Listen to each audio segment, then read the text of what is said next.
Hi, Miss M6986. Please introduce yourself. Hello, Madam and Sir. My name is Margarita Pertubal Poon. I'm from Pangasinan, Philippines. I am 46-year-old, married. We have two children. My youngest age is 12-year-old and my eldest age is 18-year-old.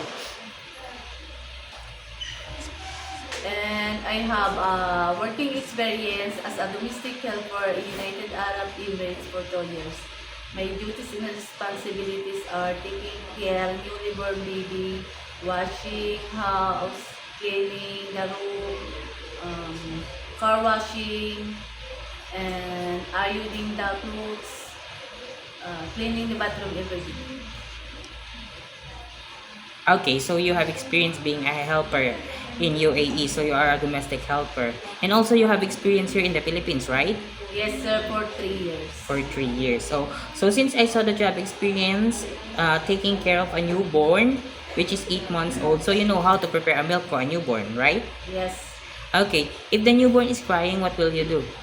I will check the temperature and I will check the diaper and the speed. Okay, and if the baby won't stop to cry after you did your best, what will you do? I will call the mother Okay, why do you want to work in Hong Kong? because uh, I want to help my husband to sustain our needs, my daughter especially in our studies.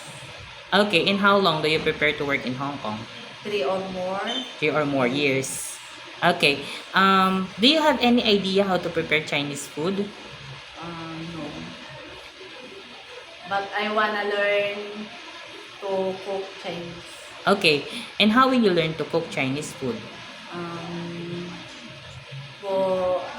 I want to watch YouTube and reading. Okay. If your employer provide food that you are not familiar, is it okay to you to eat? Yes. It is okay to you to share a job with other helper? Yes. How about cutting your hair into short? Yes. It is okay to you to work on Sunday or in a holiday setup? Yes. How about taking care of pets and elderly? Yes. It is okay to you to learn their language? Yes. Okay. My last question is, what will be your message for your dearest employer?